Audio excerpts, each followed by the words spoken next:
Okay, welcome back. I'm saying welcome back in the hope that you actually had a look at the first video and that you were keen enough to come and look at the second one.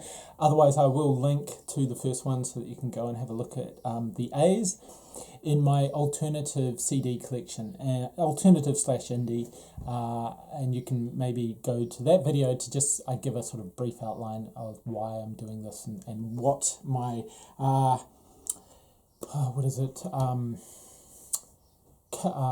What's a categorization approach that I'm taking in terms of genre breakdown and things like that. So I'm up to the B's in the alternative section. I'm trying to do this in one take. I just can't be bothered doing editing. So I'm just going to try and get through this and just practice. Basically, bear with me. And I'll hopefully get better at it, one would hope, over time. And the B's quite big. The A's weren't that big. I hope that somebody maybe responded and said, hey, you should have this in your alternative A section of your collection. But the B's is looking pretty well rounded. But again, there's always gaps in any collection. And I'm going to start with the Digipacks, and I mentioned that as well, is that there's a lot more Digipacks coming out these days, and these are the ones that are sort of cardboard. They may be sleeves, they may be trifold, or like this one, they've got a plastic tray. Now this is Beach House, and for anyone who knows indie music or alternative music, I'm just using those terms interchangeably, you should know Beach House. And I only have a couple of albums. I think there's a couple more I'd like to get. This one's Teen Dream. It's kind of hard to see. It's got it's sort of got a zebra pattern cover that's sort of lightly applied. I think you can actually see the zebras at the back. Anyway, probably can't, but look it up. This is I really love Teen Dream. The first one I got was Bloom, and that was very highly recommended, and this is a great album as well. Interestingly enough, this is the second copy of my CD. The first one played okay for a long time, and then suddenly just CD didn't play, and that's very rare. And I don't know why. There's no really visible scratches on it. Sometimes if the scratches go in a circular way, that's where the laser can sort of essentially skip or just not start. I think the table of contents somehow got corrupted because it just basically doesn't recognize the CD at all. It's not an issue with skipping. It just basically won't play. So I had to buy another one because, it's a really good album. So I would say Beach House. If you go and look at the A's, I recommended 2 musicians, bands that you must have. This is a band that you must have. You really should. Pick an album that you really like. I'd probably say put this one at the top, but I think also Teen Dream, have a listen to both, and add those to your collection, because in an alternative, if you're into alternative music, I think they're a must-have. Along the same lines is Bon Iver. Now this is, I'm not sure if this is his follow-up album. It's not For Emma Forever Ago. I have that, but that's in a jewel case, so we'll get to that. I think this one wasn't as well received, but I like it. It's probably not the one to get, but yes, most people know about Bon Iver, and obviously he's more recently worked with Taylor Swift.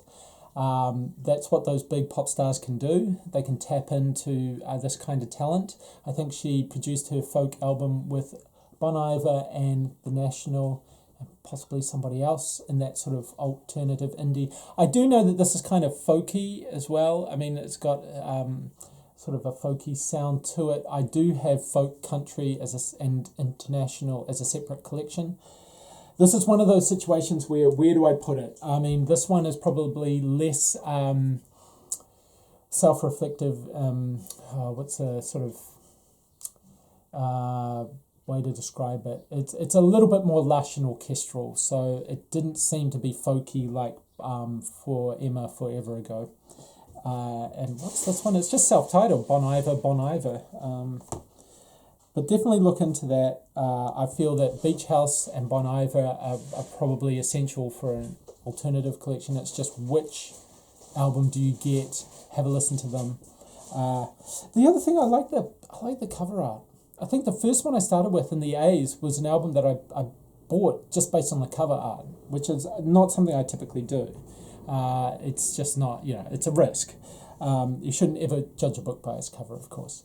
But some CDs, this isn't a great cover in my opinion, but some CDs have really good covers that draw you in. You think, oh yeah, I might, investigate that at least. And so I do audition things on Spotify. Now this is Broken Social Scene. Anyone who knows about alternative music probably has heard of them. They're another band that I would say you probably should investigate having. Now I say investigate because what may put you off, any musician, is the voice of the singer. So it's not going to work for you if you just don't like their voice. You may like the instrumentation. You may like the songs in terms of their structure and their sound and everything like that. I'm going to struggle with trying to pick the right words. So you can like that. There's musicians and bands that I like their playing. I like the band, but I don't like the musician's voice. So I never got into Kings of Leon, for example. And I respect them. I know that people love Kings of Leon, but for some reason the lead singer's vocals, I just didn't like them. So I wasn't going to buy their albums based on that. Now I know that might sound, for some who are fans, superficial, but I really love Radiohead. But if you don't like Tom York and you don't like his voice, then why would you buy Radiohead? You shouldn't feel obliged to. You should buy what you're going to listen to. So while there's always going to be gaps in a collection, there will be bands that everyone sort of loves and they put up on a pedestal, and Radiohead's probably one of those. But you shouldn't feel that you have to join in and liking those bands if you just don't like their voices. Or maybe the music itself is too downbeat for you or too lo-fi. And that's fine. Now, Broken Social Scene again, got another one. Beehives is probably one of those ones to start with. So if you're interested in Broken Social Scene, the fact that we already have 3 albums, and I think we probably have more. Kevin Drew is from Broken Social Scene, and so this is a sort of, well, I want to say a solo project. I think he had musicians from Broken Social Scene that came in and worked with him. He probably pulled in a few others. It sounds very much like Broken Social Scene. So I would, we're already saying Beach House, Bon Iver, Broken Social Scene. The bees are strong in alternative indie. Now those are all the Digipacks. This is one of those sort of thick. Some packaging gets a bit annoying. My daughter loves this because it's got unicorn on it. This thing folds out in a way that is going to be nigh on impossible for me to unfold without it just sort of falling out of my hands. So while things can be nicely packaged and interestingly packaged, sometimes things feel a little over packaged.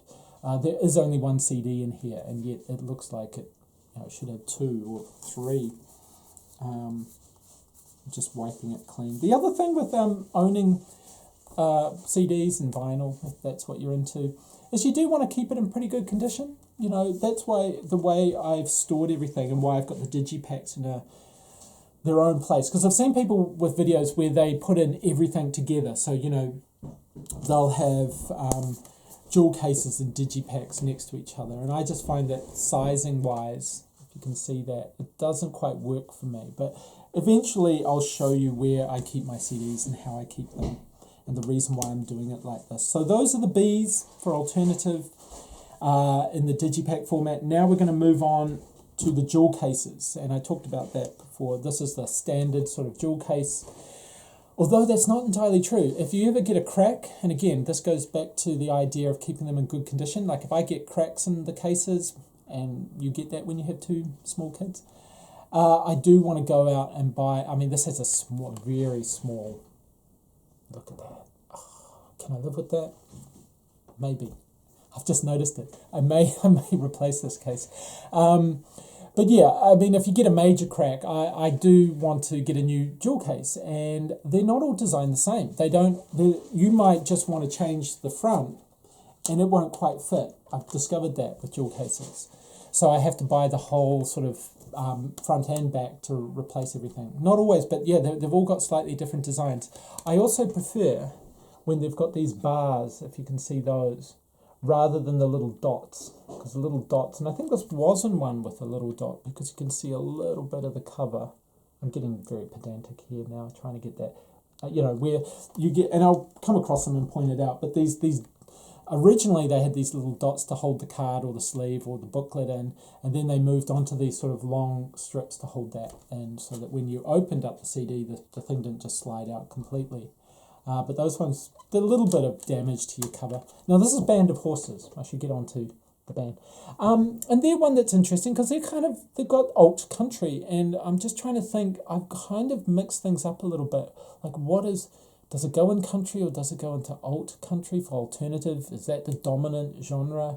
Alternative. So they are in the alternative section, but they are kind of got that country-ish sound to them, Band of Horses. I guess the actual name of them, if you haven't heard of them, suggests as much. And we've got 2 albums. Now, which one would I say is worth investigating? Yeah, this one. This one's certainly got their standout track, Is There a Ghost? And that's a sub-pop label too. I mentioned that in the other videos, that sometimes you can look at labels and go, right, I really like musicians on sub-pop label. And so you can take chances and sort of investigate other musicians on the same label. And you can take risks that way. But obviously, if you're shelling out money for an object like a CD or a record, you really want to make sure that you're going to listen to it and enjoy it. So I don't really risk things anymore. I audition on Spotify to be sure. These are actually both from my wife. A lot of this music, because we collapsed our collections together, and we went and saw them live, and they're fantastic. So Band of Horses is another one. I think I've recommended so far every B to investigate as potentially a must-have. You could probably put Band of Horses down the list a little bit. Again, listen to all of these and see what you like. If these are coming to you as new, now here's somebody who shouldn't come to anybody as new, and that's Beck. So I would hope, but I know there's some young people out there who sort of get within their zone of music. Beck is still going, obviously, but he came up in the early 90s. I'm just trying to find, sometimes you can read things quite quickly, other times it's really hard to. This is his first album, and I'm just trying to find the date and how much longer. 1994. Okay, 1994. So, you may not have come across this album. I really hope you've heard of Beck. Don't hold it against him that he's a Scientologist. I'm trying to park that fact. He was sort of born into a family of Scientologists. And when I found that out, I thought, should I, think differently of him? He's just a multi-instrumentalist, incredible talent. So there's just no denying. And you're going to see in a minute, I'm a fan of Beck, but I haven't been keeping up with his output. So this is early days. I wouldn't say necessarily this would be the album to get. But this probably is. If you're going to get a Beck album, Odelay would be up there. That's a dog. It's a type of breed. It's jumping over a hurdle. Some quirky kind of artwork on the back. This is really, he came out, he had a hit from Mellow Gold called Loser, which really encapsulated the sort of slacker Gen X attitude of the early 90s to mid-90s.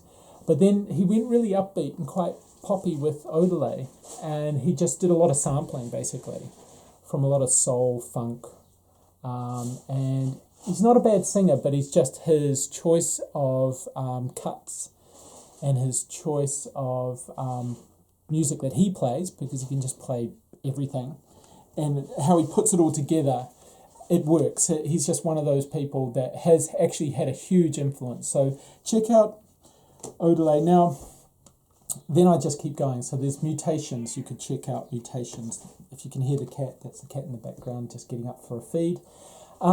Midnight Vultures, not a must-have at all. Sea Change, I think this is where he goes quite down-tempo. It's quite mellow. It's quite introspective. It's a beautiful album. This probably is another one alongside Odelay. I mean, we've got more than 3 going. We're just still going. So my rule of thumb, if I've got 3 albums or more, I'm saying you should certainly consider having Beck in your physical music collection. This is another one. This is sort of like, these are sort of brother-sister albums. I don't know which one came out. I think Guero came out first, and Guerolito, maybe the little brother or something. I don't know Spanish, sorry. But that sort of, it's not just a remake or a remix or whatever. It's a whole nother album. But he just kept going. He was so prolific in producing the first album that he had enough left over for a second album. And this is the last one I got, actually. And this actually does speak to his Scientology sort of interest. So I'm not just bringing it up like it's outing him as something quite separate to his music. He does talk about sort of spaceships and aliens in this, and I think this is the first time, once it was revealed he was a Scientologist, or is a Scientologist, as far as I know he still is. This album sort of spoke to that, and it's a really good album. It's got stickers in it and stuff. It's quite the information. It's got this little label about stickers inside. You could put your own stickers on the cover. I'd never peeled off the stickers. I just left them. So what's that? That's like eight Beck albums. So yeah, I would say Beck's a must-have in any alternative indie collection. Well, part of your larger collection, see, I've got quite a lot of different genres. I'm really interested in music. I wouldn't say across the board, because there's certainly some gaps, and of course within each genre, like I said before, there'll be gaps. You'll have opinions on that. Say, hey, you haven't got this. Why haven't you got this? The next one, Belle and Sebastian. I've only got one Belle and Sebastian album. I know that there's a lot of fans. I really do love this album, The Boy with the Arab Strap. I know there's a few. Tiger Milk is quite highly regarded. I got into it, and then I went off it very quickly because someone overplayed it at work, which was a shame. But I don't know. You know, I still really enjoy listening to that album when I put it on. Now, moving on quickly, because we've still got a few to go through, and I don't want to take up too much of your time. Budokan. I would put them in a must-have. This is the 3 E.P.s. So if you've ever seen the movie High Fidelity, and I do recommend it, I recommend reading the book as well. It was originally set in the UK, because the author, Nick Hornby, is British. But it was made in the US. They did a really good job with John Cusack as the lead, in a sort of ensemble cast. I think Tim Robbins is in there. He's sort of got a bit role, but quite a funny role. And there's a moment where he says he's running a music store, and he says, I'm going to watch me shift a bunch of these albums. And he just sort of puts the CD on. And I'm just trying to think what track it is that hooked people in. I think it might be Dry the Rain. It might be the first or second track. I don't know. They're sort of like broken up like this, like there's 3 parts to it. So I don't know if the first term is actually a track title, but Dry the Rain. And of course, people sort of started listening to it and going, hey, what's this song? Because it's one of those songs that's very hooky. And they say, oh yeah, it's from Budokan, 3 E.P.s. That's probably why they got 3 sections. They're 3 E.P.s that were put together in this one album. And this is a must-have. This is a fantastic album. And of course, I've got all their other albums, and there's only 2 more. I thought the second album was really good. I'm just trying to think which one is the second album. Hot Shots 2, maybe. I sort of haven't listened to them for a while. But they're another one of those ones that kind of a genre crossing.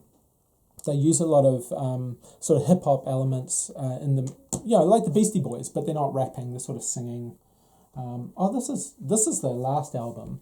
So Heroes to Zeros was sort of like their commentary on their fast ascension, and then basically felt like their career just overnight died. But I also think they're one of those bands, there were internal tensions, so they did take a long time to put out different albums, and so in that time people start losing interest. But Budokan are a must-have.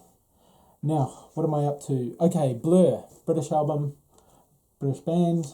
You probably know about Blur versus Oasis. I fell heavily on the side of Blur.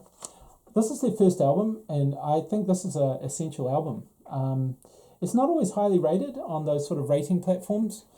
This is the album where people know the big hits, like Song 2, Woohoo, where they broke America with that track, which to this day I think Oasis resent them for that.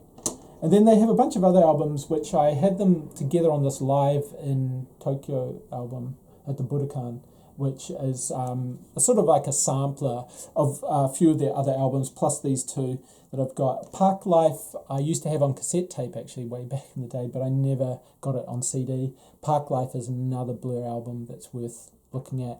I think that was really their breakthrough album, and then they were in competition with Oasis. But Oasis internationally did become overall the bigger band until Song 2 came out. That just became one of those #1 hits that went around the world. And then this is the last Blur album I got, Think Tank. I mean, they're still sort of... Damon Albarn's doing his own side projects now with Gorillaz and various sort of world music.